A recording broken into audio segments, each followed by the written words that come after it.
Why do people above the age of 65 fall so much more? And by the way, why do women fall disproportionately more than men? Let's start with the why do falls happen. You touched on it a moment ago. As we age, we don't just lose our balance. We're losing something else that people my age and certainly her age take for granted, which is called reactivity. The other day, I was in the woods because one of my kids accidentally kicked the soccer ball down into the woods, so I had to go and get it. I had to react very quickly with my leg to put it in the right place so I wouldn't fall. And I did.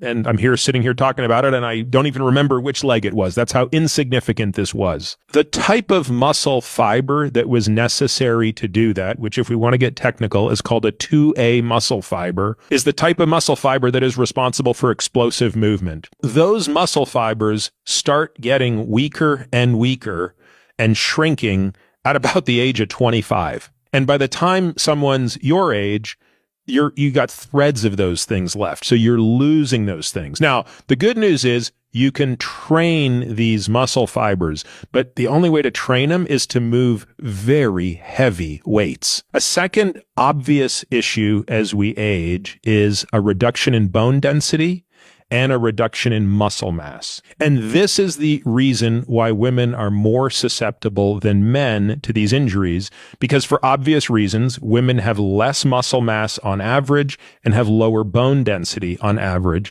And so all of these things taken together are what mean that, falling is something we have to be very mindful of at any age, but boy, does it play a bigger role above the age of 65.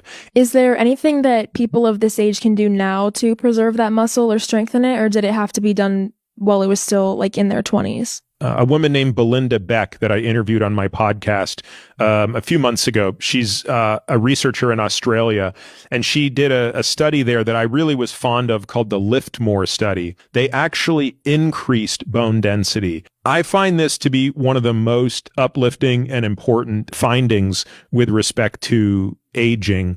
And I think it speaks to how the idea that, lifting weights is a young person's thing, or